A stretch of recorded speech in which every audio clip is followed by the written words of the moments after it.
송나영의 라디오 오늘.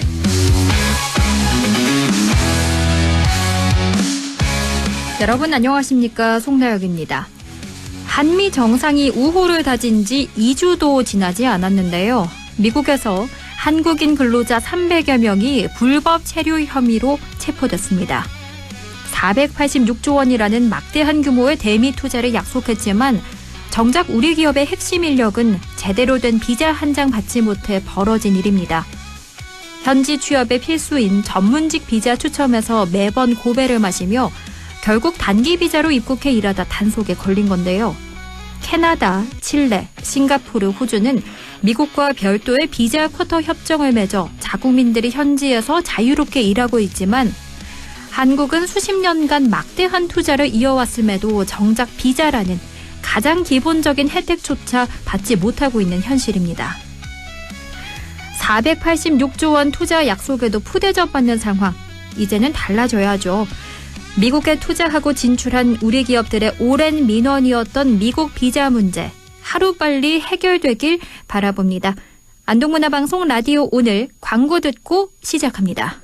안녕하세요, 이찬원입니다. 발이 편하면 하루가 편하죠. 바로 서서 바로 신는 바로인 슈즈. 특허 기술의 놀라운 착화감으로 신을 때 편하고 신을수록 더 편안한 바로인을 경험해보세요. 편안함의 시작, 바로인 슈즈. 안녕하세요. 활명수 모델 려운입니다. 소화가 안 될 땐 100년 전에도 활명수 한 병 주시오. 100년 후에도 활명수 주세요. 지금까지 그러했듯 먼 미래에도 소화엔 언제나 부채표 활명수 동화약품. 남대구 IC까지 자동차로 15분.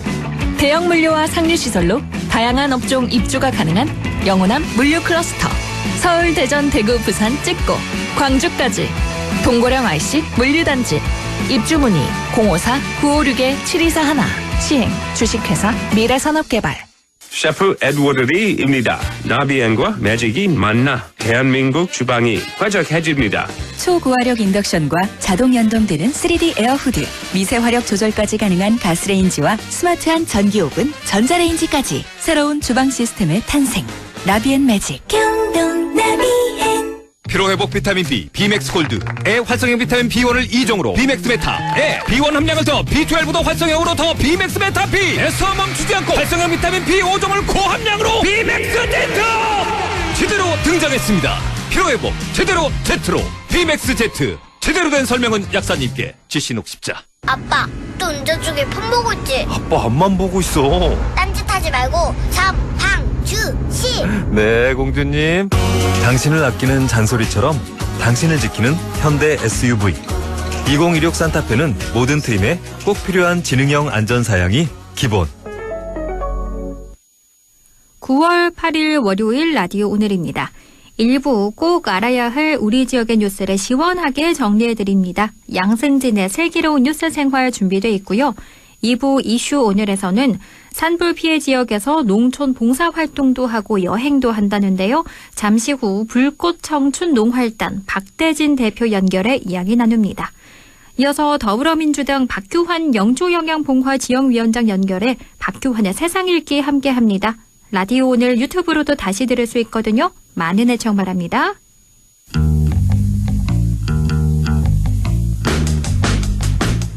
꼭 알아야 할 우리 지역의 뉴스를 시원하게 정리해드립니다. 영화 드라마로 대표되는 대중문화는 4차 산업혁명 시대에 엄청난 힘을 가지고 있습니다. 인기리에 제작돼 상영되는 콘텐츠만으로도 유무형의 잠재적 가치를 창출할 수 있기 때문인데요. 일찍이 우리 북부 지역은 각종 드라마, 영화 촬영지로 각광받았습니다. 하지만 최근에는 시설 노후화 등의 문제도 적지 않게 지적돼 왔는데요. 그런데 문경의 최첨단 초실감 가상제작 스튜디오가 문을 열게 됐습니다. 이 이야기 함께 나눠봅니다. 매일신문 양승진 기자 연결합니다. 안녕하세요. 네, 안녕하세요. 앞으로 첨단 미디어 콘텐츠 제작의 새로운 거점으로 문경이 떠오를 수 있게 됐다고요? 네, 2000년대 초반부터 대하 드라마를 시작으로 비교적 최근에는 넷플릭스 오리지널 콘텐츠로 큰 인기를 끌기도 했던 킹덤 등이 제작됐던 경북 문경. 앞으로는 더 많은 제작사들이 문경에서 각종 드라마, 영화 콘텐츠를 촬영할 것으로 기대가 됩니다. 네. 지난 5일 문경시 신기동 구 쌍용양의 부지에 150억 원을 투입한 문경 버추얼 스튜디오가 문을 열었는데요. 이곳은 이제 날씨에 관계없이 1년 내내 다양한 콘텐츠 촬영이 가능한 최첨단 시스템을 갖추고 있습니다. 대형 LED 월과 실시간 시각 특수효과 설비를 갖춘 공간으로 실제 명소를 3D로 스캔해 고화질 가상 환경을 실내에 구현할 수 있도록 했습니다. 특히나 이 최첨단 기술이 스튜디오 곳곳에 적용이 됐다죠? 네, 카메라 움직임에 따라 배경 영상이 실시간으로 바뀌는 인카메라 VAFX 기술이 도입이 돼 후반 작업 없이도 즉석에서 방송 콘텐츠를 완성할 수 있도록 한 것이 강점입니다. 그리고 LED월은 천장형과 이동형으로 구성이 되어 있으며 몰입감 있는 다양한 촬영 환경을 제공을 합니다. 네. 무엇보다 중소 제작사들도 저렴한 비용으로 고품질 콘텐츠를 제작할 수 있어 접근성과 활용도 측면에서 수도권 중심의 기존 버추얼 스튜디오와는 차별화되는 특성을 갖고 있는 것도 특징인데요. 이미 문경은 국내 사극의 약 80%가 촬영될 정도로 사극 촬영 명소입니다. 문경에는 대형 사극 세트장 2곳, 역사 문화 자원도 풍부한데요. 이에 더해서 이번 버추얼 스튜디오 운영으로 사극뿐만 아니라 SF나 판타지, 현대물과 같은 다양한 장르의 콘텐츠도 촬영 가능한 환경이 구축됐다는 평을 받고 있습니다. 그렇군요. 이런 최신 시설에 더해서 특히나 문경 버추얼 스튜디오가 접근성도 굉장히 뛰어나다고요? 네, 국내에는 버추얼 스튜디오가 총 22곳이 있는데 이 중 17곳이 수도권에 집중이 되어 있습니다. 네. 문경은 고속도로와 철도 등 수도권 접근성이 매우 훌륭하기 때문에 비수도권 지역에 있는 버추얼 스튜디오 중에는 드물게 높은 접근성 그리고 최신 시설과 같은 편의성을 갖고 있는 곳입니다. 무엇보다 수도권에 집중되어 있는 다른 버추얼 스튜디오의 경우에는 이용료가 비싸서 지방 제작사들의 이용도 쉽지가 않았는데요. 문경 버추얼 스튜디오는 지역 중소미디어 제작사들의 콘텐츠 제작 시간과 또 비용을 획기적으로 줄이는데 큰 도움이 될 것으로 기대가 됩니다. 문경은 앞으로 전통과 첨단이 어우러진 영상산업 기반을 바탕으로 미디어 콘텐츠 산업의 중심 도시로 도약할 수 있을 것으로 기대를 하고 있는 데다가 많은 제작사들이 문경에서 각종 콘텐츠를 촬영하게 되면 앞으로 지역 경제 활성화에도 크게 기여할 수 있을 것으로 기대가 됩니다. 또 비단 문경뿐 아니라 북부권 전역이 드라마와 영화 촬영 명소라 해도 과언이 아닌 것 같아요. 네, 최근 3년간 경북에서는 약 300개 가까운 영화 드라마가 촬영이 됐습니다. 올 초 큰 인기를 끌었던 넷플릭스 오리지널 시리즈인 폭삭 속았수다의 경우에는 도청 신도시에서 촬영이 되기도 했고요. 네. 이 작품의 배경이 1950년대 제주도 도롱리 마을인데 도청 신도시 유휴부지의 주인공들이 나고 자란 세트장을 제작을 했습니다. 비록 지금은 철거가 됐지만 경상북도는 해당 시리즈 제작을 위해 33,000제곱미터 부지를 임대로 제공하는 등 다양한 지원을 했고요. 경상북도가 제공한 부지에 제작사가 지역 건설업체와 장비, 인력 등을 활용을 해서 제주도 마을을 본뜬 세트장을 설치를 했는데 이 세트장은 주택 80여 채, 현무암, 돌담, 항구, 어선 등이 설치돼 있었고 또 무엇보다 지역 건설업체나 장비, 인력을 활용을 하다 보니까 지역 경제 활성화 효과도 매우 컸습니다. 이곳에서는 폭삭 속았수다 외에도 지난해 공개된 영화 전랑과 하얼빈 등이 촬영되기도 했습니다. 그렇군요. 이렇게 우리 지역에서 정말 유명한 작품이 제작이 됐는데요. 한편으로는 이러한 세트장을 관광 자원화하지 못했다는 데에 대한 아쉬움도 드는 게 사실이에요. 관리 등의 어려움이 세트장 철거의 이유 중 하나지만 네. 무엇보다 가장 큰 데는 제작사들과의 계약 문제 때문이기도 합니다. 네. 그리고 또 유휴부지다 보니까 이를 장기간 세트장으로만 활용할 수 없는 점도 큰 문제였기도 했고요. 또 경상북도가 일부 제작사에는 부지의 매입 등을 건의를 했는데 제작사 측이 난색을 표했다고 합니다. 최근에는 드라마나 영화를 제작할 때 이제 CG의 비중이 높아지면서 많은 돈을 들여서 세트장을 건립하기보다는 부지를 임대하는 게 제작사 입장에서는 더 효과적으로 판단을 하고 있는 것 같습니다. 그런 상황이군요. 그리고 문경 버추얼 스튜디오 말고도 영상산업 클러스터를 북부권에 조성하는 계획도 추진을 하고 있다고요? 네, 영상산업 클러스터가 조성이 되면 폭석 사과수다의 세트장과 같이 이제 콘텐츠를 제작 후 세트장이 철거되는 이런 아쉬움은 발생되지 않을 수도 있을 것 같다. 이런 기대도 나오고 있는데요. 네. 문경을 비롯해서 안동과 상주 등 약 10만 평 부지에 총 2,130억 원을 투입을 해서 영상산업 클러스터 조성을 계획을 하고 있습니다. 안동의 경우에는 옛 안동경찰서나 또 그리고 경북도청, 도청신도시 행정타운과 같이 작품 배경에 등장하는 관공서를 이제 활용할 수 있는 공간들이 참 많이 있습니다. 그리고 문경은 앞으로 실내 스튜디오 외에도 영화 종합 촬영소 건립을 목표로 관계기관과 협의가 이어지고 있고요. 이 외에도 이제 작품 편집 등 후반부 작업이 가능한 영상 제작 지원센터를 조성을 하고 관광 자원으로 활용함과 동시에 인력 양성과 같이 전후방 산업 생태계도 조성하겠다는 계획을 갖고 있습니다. 또 이런 사업 추진 외에도 조례 제정과 같은 행정적인 지원도 이루어지고 있다고요? 네, 경상북도의회는 지난 6월 경상북도 영상산업 육성 및 지원 조례 전부 개정 조례안을 본회의에서 통과시켰는데요. 이 조례는 이제 영화나 영상산업의 진흥 기본 계획을 5년마다 수립하고 시행, 또 추진 사업 및 자문에 관한 사항 현실화 등의 내용을 골자로 하고 있습니다. 네. 경북의 경우에는 매년 드라마 촬영 등이 가파르게 증가하고 있는 등 산업 활성화를 위해선 지역 로케이션 제작 지원이나 또 로케이션 DB 구축, 팸투어 등의 사업 추진이 필요하다고 보고 조례 개정이 이뤄졌습니다. 그렇군요.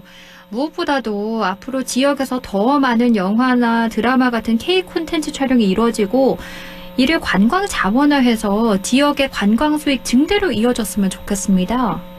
네, 특정 지역에서 한 작품이 촬영될 때 약 300여 명 정도의 제작진이 평균 한 달간 머물면서 제작비의 상당 부분이 지역 내 소비될 정도로 부가가치 또 고용 효과가 매우 크다고 합니다.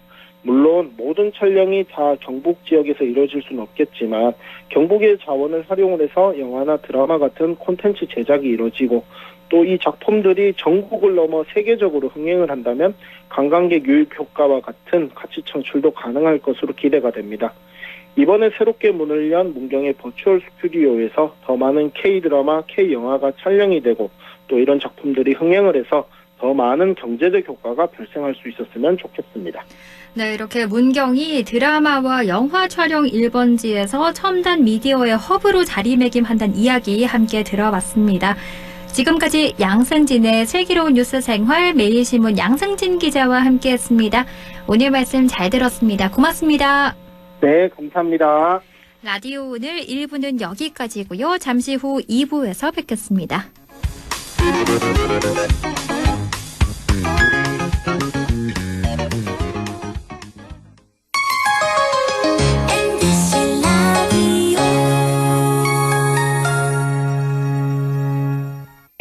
땡긴다 땡겨 매콤 새콤 달콤한 맛 무침에는 역시 땡기네 가오리 장례식장 등 각종 대소사 최고의 인기 메뉴 땡기네 가오리 물이 생기지 않아 언제 어디서든 포장 배달 택배 모두 가능한 안동 땡기네 가오리 054-852-4988 한순간에 일어나는 금융사기 예방과 대처법 알려드립니다. 첫 번째, 매일 문자 메시지에 있는 확인되지 않은 링크는 클릭하지 마세요. 개인정보 유출의 통로가 될 수 있습니다. 두 번째, 주민등록번호, 통장 비밀번호 등 개인정보를 전달하지 마세요. 대한민국의 공공기관에서는 전화나 문자 메시지로 개인정보를 요구하지 않습니다. 세 번째, 금융사기 피해가 의심된다면 112에 신고하고 해당 은행 고객센터에 전화하세요.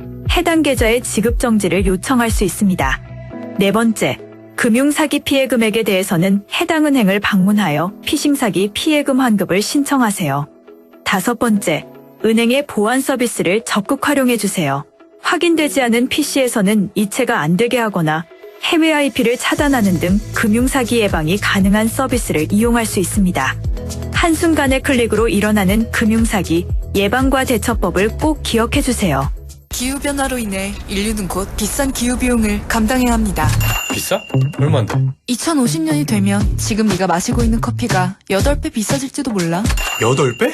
너무 비싼데? 네가 쓰는 화장품도 비싸질걸? 폭염으로 생물자원이 줄어드니까. 그렇게 다 비싸져? 아, 벌써부터 머리 아프네. 아파? 아프면 안 돼. 네 실손 보험료도 확 오를 수 있으니까. 온열 질환자가 급격히 늘어나거든. 나 어떡해? 비싼 기후비용을 줄이는 건 지금 우리의 기후행동. 나를 위해 지금부터 전자영수증 주세요. 기후행동 시작. 공익광고협의회.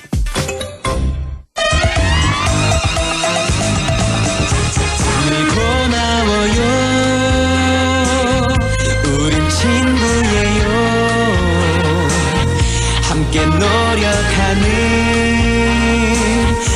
MBC와 함께 100.1 MBC 라디오. 6시 20분 54초 지나고 있네요. 이슈 오늘입니다. 산불 피해 지역을 찾아 농촌 봉사활동도 하고 여행도 즐기는 농활단이 있습니다. 불꽃 청춘 농활단 박대진 대표 연결해 이야기 나눕니다. 대표님 안녕하십니까? 네, 안녕하세요. 네, 일단 먼저 불꽃 청춘 농활단, 이 이름이 굉장히 인상적인데요. 먼저 이 프로그램을 기획한 특별한 계기나 배경이 있을까요? 네, 불꽃 청춘 농활단은요. 네, 산불 피해 극복을 위해서 청년들을 대상으로 한 봉사여행, 블론투어 프로그램입니다. 네. 청년들이 가진 열정과 에너지를 산불 피해 지역 농촌에 보탤 수 있으면 좋겠다는 마음에서 시작되었습니다. 산불 피해 지역의 어려움을 함께 나누고 지역 문화를 여행 프로그램으로 직접 체험하면서 함께 땀 흘리고 교류하는 과정에서 서로 성장할 수 있다고 생각했습니다. 단순한 봉사를 넘어서 청춘의 불꽃 같은 시간을 산불 피해 회복을 위해 함께 나누자는 의미를 담았습니다. 이 산불 피해 지역의 회복과 청년들의 여행을 결합한 블론투어 형식이 참 참신한데요. 어떤 고민 끝에 이런 방식을 고안한 건가요? 지난 3월 25일 날 안동에 산불이 왔을 때 사실 저도 산불 피해를 직접 겪었거든요. 예, 저희가 운영하던 그런 사업장이 다 불에 탔어요. 네. 마을, 저희가 있던 그 마을에도 피해가 꽤 컸고요. 산불 피해를 직접 눈으로 보고, 했을 때, 아무것도 할 수 없는 그런 상황에서 굉장히 좀 낙담하고 했었는데, 저희 그 직원분들이, 청년이었던 저희 직원분들이, 그런 블론투어에 대한 이야기를 하더라고요. 자원봉사자분들과 함께, 이런 봉사활동도 하고 저희가 또 여행사이다 보니까 여행 프로그램을 결합해서 한번 해보면 어떻겠냐라고 제안을 했었습니다. 네. 사실 그렇게 해서 저희가 SNS에 그냥 그런 자원봉사자분들을 모집을 했습니다. 그래서 같이 프로그램을 진행해봤었는데 한 2주 정도 했었는데 한 200명 정도가 신청을 해주셔가지고 함께 자원봉사활동도 하고 그리고 지역을 여행하는 프로그램을 진행하게 됐어요. 이 프로그램 진행을 한 다음에 좀 추가적으로 한국관광공사에서 저희한테 연락이 와서 네. 이 프로그램을 안동뿐만 아니라 영덕과 위성 또 다른 지역에도 할 수 있겠냐라는 이야기를 하셔서 시작하게 또 다시 계속하게 됐습니다. 그래서 한 6월, 7월 진행을 했고요. 그리고 이번에 또 하는 불꽃 청춘 농활단은 이번에 진짜 청년들, 우리 MZ세대인 청년들과 함께 이 프로그램을 진행하면 어떻겠냐라고 저희가 또 제안하게 됐고 또 청년들이 가지고 있는 그런 단순한 여행보다는 의미 있고 가치 있는 경험을 원하는 그런 MZ세대의 그런 성향들과 함께 저희가 지역에 우리 산불 피해 지역에 농촌에 봉사활동도 하고 그리고 그 지역을 여행하는 프로그램을 함께 하게 됐습니다. 그렇군요. 이렇게 산불로 큰 피해를 입었기 때문에 봉사활동 지역으로 안동, 의성, 영덕, 청송 여행을 선택하신 건데 그러면 이 각 지역에서는 어떤 활동을 하는 건가요? 네네. 산불 피해 지역인 우리 안동, 의성, 영덕, 청송, 영양에서 우리가 진행을 하고요. 그리고 봉사활동 같은 경우에는 각 지역에 자원봉사센터가 있습니다. 저희가 그냥 아무 봉사활동을 하는 게 아니라 자원봉사센터에서 지정해 주시고 준비되어 있는 그런 봉사활동들을 같이 하고 있고요. 실예를 들면 지난 8월에 의성에서는 의성 단촌면에 있는 농가에서 마늘 손질하기, 그리고 고추 따기, 그런 농촌 일손 돕기를 진행했고요. 그리고 안동에서는 축제가 막 끝난 월령교 주변에서 환경 정화 활동을 함께 진행했습니다. 그렇군요. 또 참여자들에게는 여행 경비를 지원하고 참가비는 기부하는 방식으로 운영된다고 들었는데요. 이런 운영 방식에 주는 효과는 어떻게 보십니까? 저희가 불꽃청춘 농활단을 운영하면서 여행 경비 중 일부를 참가자들이 지원하고, 그리고 참가비는 전액 산불 피해 지역에 기부하는 방식으로 설계한 이유가 있는데요. 네. 참가자의 부담을 좀 줄이고 참여 접근성을 높이는 효과가 있었습니다. 여행을 하다 보면 식비라든지 숙박비, 교통비 등 많이 들어가는데요. 그 중에서 일부를 저희가 지원하게 됐고요. 그리고 산불 피해 지역에 기부하는 형태로 참가비를 기부 형태로 전환해서 이런 봉사와 여행이 단순한 체험을 넘어서 사회 공헌으로 이어지는 효과가 있었습니다. 참가자가 내는 참가비로 직접적인 기부에 동참해서 봉사활동과 더불어서 더 큰 보람을 느낄 수 있었습니다. 네, 이 방식은 단순한 여행 프로그램이 아니라 봉사, 그리고 기부, 체험이 결합된 사회적 가치 여행 모델을 만들어내고자 합니다. 청년들에게는 공익적인 참여의 자부심을, 그리고 지역사회에는 실질적인 경제적, 심리적 도움을 주는 선순환 효과가 있는 것으로 보입니다. 특별히 그리고 여행 경비를 지원할 수 있게 된 것은 한국관광공사 대구 경북지사의 지원이 있어서 가능했습니다. 그렇군요. 그렇다면 이 봉사활동 외에 참여자들이 즐길 수 있는 여행 프로그램은 어떤 게 있나요? 네, 다양한 여행 프로그램들 저희가 시도를 했었는데요. 로컬 여행 프로그램 중에는 지역의 대표 관광지 안동의 화해마을, 의성의 고운사, 영덕의 블루로드, 청송의 주황산, 영양의 두들마을 등 대표적인 관광지도 방문하고요. 그리고 지역에 있는 맛집들, 그리고 여러 가지 또 로컬 여행 프로그램들을 결합해서 저희가 진행을 했었습니다. 야경 투어라든지 박물관 투어, 전통문화 체험 등을 가볍게, 그리고 지역, 우리 의성 같은 경우나 안동에 우리 지역에 있는, 지역에 살고 있는 청년들과 우리 봉사활동에 참여하는 청년들이 같이 만나고 교류하는 그런 프로그램도 진행했습니다. 그럼 모집 대상은 어떻게 되나요? 모집 대상은요, 전국에 있는 만 18세 이상, 그리고 45세 미만 청년이 포함되어 있는 처음에는 30인 이상의 단체를 저희가 신청을 받아서 진행을 했고요. 이번 9월부터는 20인 이상의 단체 또 모집을 하고 있습니다. 개인도 모집을 하고 있습니다. 네. 이렇게 관심 있는 분들은 어떻게 신청하면 될까요? 저희가 SNS에도 신청을 받고 있고요. 네. 그리고 유선 전화로 신청하시면 됩니다. 유선 전화 이야기도 되나요? 네. 유선 전화 네. 알려주시죠. 네. 유선 전화는 054-805-7333입니다. 네. 054-805-7333으로 불꽃청춘 농활단에 관심 있는 분들은 신청해 주시면 됩니다. 혹시 마지막으로 하고픈 말씀 있으면 한번 들어볼까요? 네. 저도 산불 피해를 직접 경험한 사람이고요. 근데 올해는 유난히 큰 재난이 많았던 것 같습니다. 네. 불난리도 있었고요. 그리고 또 물난리도 있었고요. 그리고 또 최근에 또 가뭄까지 피해가 또 피해를 입은 분들이 많습니다. 그리고 피해를 입은 사람들은 물질적인 손실도 있지만 심리적인 충격과 상실감에 트라우마를 겪게 됩니다. 저 또한 좀 그렇고요. 네. 이런 상황에서 함께 위로하고 동행하는 방법을 찾아보고자 합니다. 산불의 피해는 단순히 지원을 받고 보상을 받아서 끝나는 게 아니거든요. 피해 극복과 회복을 위해서는 지금부터가 사실은 중요하다고 생각합니다. 많이 관심을 가져주시는 게 중요한 것 같고요. 공감해 주시고 저희 같은 이런 프로그램이나 또 다른 프로그램들이 있을 때 많이 참여해 주시면 감사하겠습니다. 네.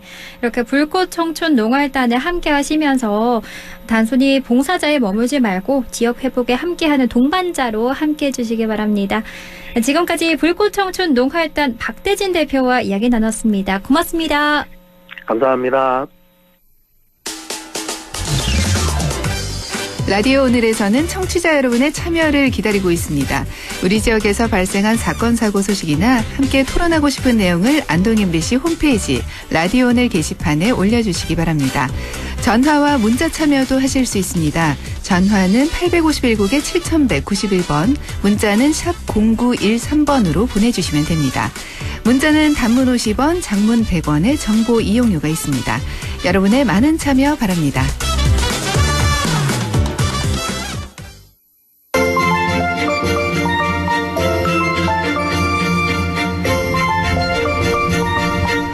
박규환의 세상 읽기 더불어민주당 대변인인 박규환 영주영양봉화 지역위원장과 함께합니다. 위원장님 안녕하십니까? 네, 반갑습니다. 영주영양봉화 박규환입니다. 네, 이재명 대통령이 오늘 더불어민주당 정청래 대표 또 국민의힘 장동혁 대표와 오찬 회동을 가졌습니다. 오찬 후에 낸 장동혁 대표와 단독 회동도 있었는데요. 일단 어떻게 보셨나요? 이렇게 세 분이 만나는 모습이 참 보기 좋더라고요. 네. 예, 그리고 대통령께서도 이렇게 야당 대표와 또 이렇게 허심탄회하게 대화할 수 있어서 좋았고, 또 사실은 그 사이에 여야가 좀 국민들 보시기에 가파르게 대치하고 있었는데, 또 이렇게 대통령을 매개로 해서 함께 만나는 자리 만들어지고, 또 거기서 또 중요한 합의도 일궈냈더라고요. 그래서 네. 이런 모습은 참 보기 좋았다. 그리고 나름대로 의미 있는 또 성과 있는 회담 세 분이서 해주신 것에 대해서 고마움을 또 이렇게 새기게 됩니다. 오늘 회동에서 중요한 합의라함은 어떤 걸까요? 4층이죠. 민생경제협의체 구성을 합의했습니다. 요건 국민의힘 장동혁 대표가 제안하고, 또 우리 정청래 대표 또 이재명 대통령께서 적극 화답하고 수용했는데요. 여야당의 공통된 공약을 중심으로 먼저 할 수 있는 것 같이 한번 논의해서 무엇보다도 민생을 회복하는 이 과정에서는 적어도 함께 노력하자. 한번 결실을 만들어보자. 이런 뜻인데 수시로 또 필요하면 야당의 요청이 있으면 민생경제협의체 같이 회의해 나가기로 이렇게 약속했고요. 네. 그리고 또 대통령께서 화합과 상생의 정치를 위해서 야당 대표가 요청하면 적극적으로 검토해서 소통의 시간을 가지겠다. 야당 대표가 대통령 만나고 싶다. 같이 이야기하자라고 제안해 오면 적극 검토 수용하는 쪽으로 이렇게 또 의사 밝혀주셨고요. 그리고 아시다시피 세 분의 오찬 회동에 이어서 대통령께서 국민의힘 장동혁 대표를 단독으로 또 면담하셨죠. 네. 비공개로 회담하셨는데요. 이곳에서는 주로 이제 정치 복원에 대한 이야기, 어떻게 하면 여야가 머리를 맞대고 정말 정치를 통해서 이 난국을 풀어나갈지에 대해서 좀 허심탄회하게 이야기가 오갔다고 하고요. 네. 특히 장동혁 국민의힘 대표께서 지방 건설 경기 활성화라든가 또 청년 고용의 문제, 또 주식 양도세와 관련된 여러 가지 정책들에 대해서 또 제안했고, 여기에 대해서 대통령께서도 적극 검토해 보겠다, 이런 또 의사를 피력하셨다고 하니까요. 이런 과정을 통해서 뭔가 좀 새로운 돌파구가 저도 마련되었으면 하는 그런 바람입니다. 네. 그나저나 당장 오는 25일이죠. 월 말에 검찰청 해체가 국회 본회의에서 처리될 텐데요. 야당은 검찰청 폐지나 기재부 분리 등을 담은 정부 조직 개편안에 불만이 많은 상태인 거죠? 지금 야당에서 내놓은 입장을 보면 불만이 있는 것 같아요. 네. 이 조직 개편이 정권 영속을 위한 권력 찬탈 쇼다, 이런 식으로 비판을 했던데요. 네. 솔직히 저로서는 이것이 왜 권력 영속을 위한 권력 찬탈 쇼인지 잘 이해가 안 갑니다. 왜냐하면은 검찰 개혁만 하더라도 검찰이 가지고 있는 기소권, 수사권을 분리하겠다는 것, 이건 검찰의 힘을 약화시키는 것. 통상적으로 검찰이라든가 행정부는 대통령의 통제 아래에 있는 것 아닙니까? 네. 그래서 대통령의 통제 아래에 있는 행정부가 가지고 있는 이런 권력들을 또 분산시켜서 권력 집단 내부의 상호 견제 균형을 이루게 하는 것. 이건 오히려 저는 야당이 땅수를 들고 환영해야 될 일인 거죠. 네. 큰 틀에서 보자면 대통령의 힘, 집권당, 정부의 힘을 사실은 여러 곳으로 분산시켜서 약화시키는 이런 조직 개편안을 가지고 왜 야당에서 저렇게 권력 찬탈이다, 권력 탈취다. 이미 대통령 되셨잖아요. 네. 대통령에게 지금 행정 권력이 있습니다. 근데 오히려 이 행정 권력을 오남용하지 않도록 절제되게 행사할 수 있도록 그렇게 법으로 시스템으로 제도화하겠다. 분산시키겠다. 균형을 맞추겠다. 이런 취지인데 왜 이걸 그렇게 비판하는지 저는 이거야말로 좀 반대를 위한 반대가 아닌지 그런 생각이 듭니다. 언제든지 네. 한번 구체적으로 공개 토론하고 싶습니다. 그렇군요. 어쨌든 78년 만에 검찰이 해체하는 건데 검찰청 해체의 그 의미와 파장은 어떻게 보십니까? 저는요. 이 검찰청 해체는 검찰청이 해체된다라고 해서 또 오해하시는 분들이 있는데 검찰이 가지고 있던 기능이 해체되는 것이 아니고요. 현재 검찰청에 그리고 검사들에게 집중되어 있는 국가 형벌권 행사 기능 그것을 분산시켜서 이제 정상화하는 과정입니다. 그렇죠. 그래서 지난 70여 년 동안 사실은 대한민국의 국가 형벌권 행사 기능이 검찰청에 왜곡되게 집중되어 있었던 것이고요. 그것으로 인해서 여러 가지 문제, 대표적으로 검찰이 선택적으로 수사하고 또 기소 역시 마음대로 주무르면서 결과적으로 검찰권이 부당하게 정치를 왜곡하기도 하고 그리고 또 인권을 유린하기도 해왔던 이런 역사를 청산하고 이제야말로 대한민국의 국가 공권력, 형벌권이 제대로 행사할 수 있도록 정상화한다. 이런 점에서 저는 대단히 의미 있는 일이라고 생각하고요. 우리 시청자분들께서 잘 아시겠지만 국가 공권력, 국가 형벌권, 크게 보면 수사권, 기소권, 재판권 이 세 가지인데요. 재판권은 사법부에서 독립적으로 행사하니까 이거는 논외로 하면 결국은 수사권과 기소권이라는 이 두 개의 기둥이 있는데 지금까지는 이 두 개를 전부 다 검찰이 가지고 있었죠. 거기에서 어떤 막강한 힘을 행사하면서 검찰 자체가 검사들이 사실은 국민의 머슴인 그냥 공무원에 불과하죠. 그런데 이들이 권력 집단화하고 국민 위에 군림하고 그리고 언제든지 본인들이 이 수사권과 기소권을 갖고 정치를 쥐락펴락할 수 있는 이런 집단으로 괴물 집단으로 범죄 집단으로 전락해온 과정 우리가 똑똑히 봐왔지 않습니까? 그렇죠. 그래서 저는 이것을 정상화하는 큰 걸음을 이제야 시작했다. 이번에 법이 바뀌더라도요. 세부적인 것들은 아직 한참 더 논의가 돼야 되고 이 법률이 곧바로 시행되는 것이 아니라 1년 동안의 유예기간이 있기 때문에 향후 1년 동안 또 차분히 잘 준비해서 정말 수사권, 기소권이 서로 견제하고 균형을 맞춤으로써 국민들이 더 이상 국가 공권력에 의해 형벌권 남용에 의해서 희생되고 짓밟히는 일 없도록 그렇게 잘 준비해야 할 거라고 봅니다. 네, 이 얘기가 나와서 그런데요. 지난주 금요일에 공분을 샀던 일이 있습니다. 바로 건진법사 자택에서 발견된 관봉권 띠지 분실 사건에 대해서 국회 검찰개혁 입법청문회에서 검찰 수사관을 불러 질의를 했는데요. 이 검찰 수사관들이 기억이 나지 않는다. 이 답변으로 일관했거든요. 이거 어떻게 보셨습니까? 그러니까요.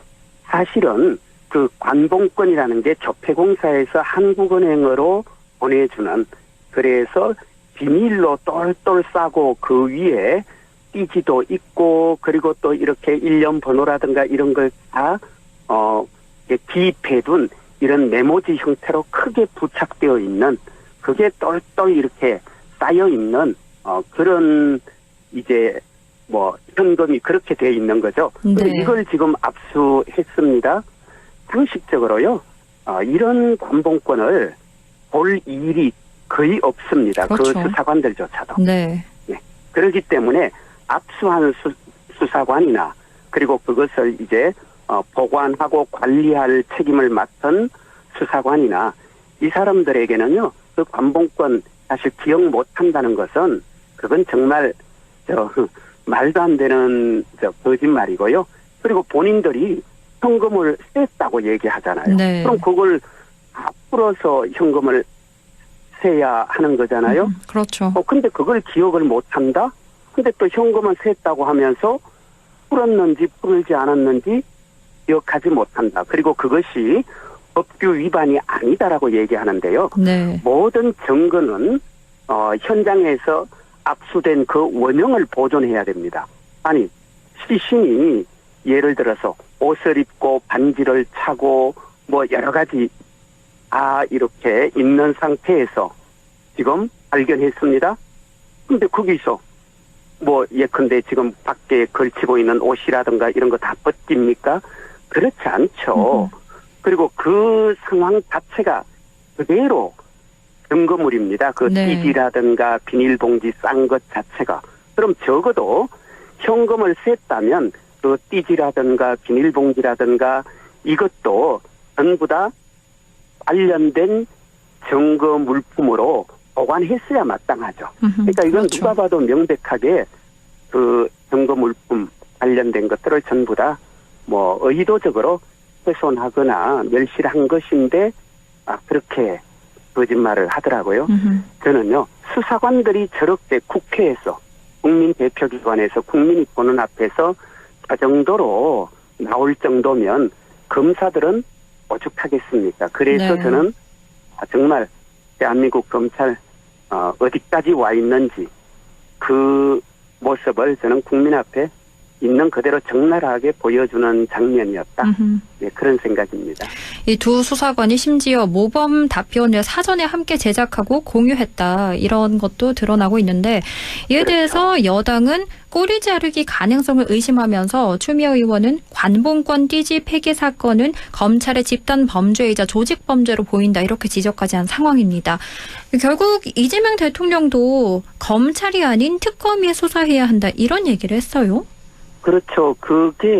그리고 그 띠지에 적혀 있는 그 돈이 발급된 연도가 22년이었잖아요. 네. 그러니까 사실은 이거는, 윤석열 대통령 취임 이후입니다. 그래서, 이게 나왔다면, 당연히 그때 조사를 했어야 되는 거죠.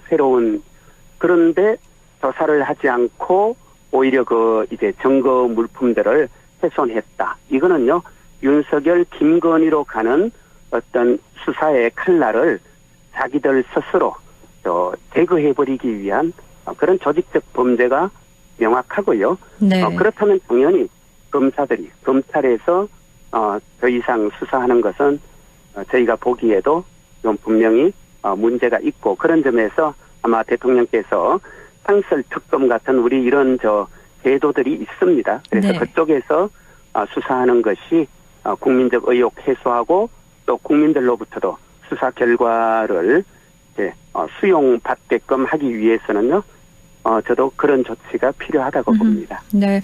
그리고 이 입법 청문회에서 또 다른 충격적인 발언이 나왔는데요. 바로 증인으로 출석한 조경식 전 KH그룹 부회장의 증언입니다. 쌍방울 그룹 대북 송금 사건과 관련해서 검찰이 이재명 당시 경기지사와 이화영 전 경기도 평화부지사가 개입했다는 진술을 강요했다는 주장과 그리고 KH그룹 회장의 배임 횡령 수사를 무마하기 위해서 권성동 의원에게 48억을 건넸다는 주장인데요. 이게 사실이라면 매우 충격적인 내용인 것 같은데요. 사실 우리가 이화영 전 경기도 부지사, 평화부지사의 이제 대북 송금 관련된 그 사건, 재판 과정에서도 늘 많은 사람들이 의심을 품어왔죠. 네. 왜냐하면은, 당시 이화영 그 부지사가 이제 대북 송금 관련해서 접촉을 했다, 돈을 받았다라든가 등등 관련된 모든 검찰의 공소 사실이 사실은 여러 가지 증거를 통해서 전부 다 탄핵되었거든요. 네. 근데 그런 것을 재판부에서는 전혀 인용하지 않았고, 그리고 아시다시피 또 그 이전에 교도소 안에서, 구치소 안에서 휘호하기로 작정하고 또 연어회와 관련된 그런 뉴스도 있지 않았습니까? 네. 예, 그런 회유 사건들도 있었고, 그런데 이 모든 것들이 사실은 법정에서 받아들여지지 않고 이화영 부지사는 중형을 선고받았는데요. 네. 하나씩 이제 또 증언들과 증거가 나오고 있는 것이죠. 예. 그래서 이화영 부지사 건과 관련돼서 이재명이라는 사람을 엮기 위해서 결국 검찰에서 당시 어려움에 처해 있던 쌍방울 관련 회사 임원들을 회유하고 압박한 것이고, 예, 그 과정에서 또 금품까지 오가고, 이건 정말 심각한 국기문란이고요. 그리고 또 있을 수 없는 조작 범죄입니다. 네. 샅샅이 다 저는 밝혀내야 된다고 보고요. 거기에 따라서 책임도 져야 할 뿐만 아니라 억울하게 사실은 재판받고 고초를 겪었던 이화영 부지사의 어떤 명예도 회복해야 하고, 당연히 또 관련돼서 이재명 대통령 또 억울하게 수사받고 기소되고 하는 과정 겪었는데요. 이 모든 것에 대해서도 명예회복 조치도 당연히 따라야 된다고 봅니다. 그나저나 조국혁신당이 성비위 사건으로 당 지도부가 총사퇴했잖아요. 네. 앞으로 조국혁신당 어떻게 될까요? 솔직히 어떻게 될지는 제가 참 전망하기 힘든데요. 네. 다만 한 가지 확실한 것은 성비위 혹은 성추행, 성희롱, 성폭행 같은 이런 성범죄와 관련되어서 조직 내부에서 문제가 일어났을 때는요, 철저히 피해자 중심으로 그리고 조속하게 해결해야 됩니다. 그리고 절대로 그 과정에서 2차 가해가 일어나는 일 없도록 해야 합니다. 이거는 그렇죠. 아주 분명한 원칙입니다. 그런데 네.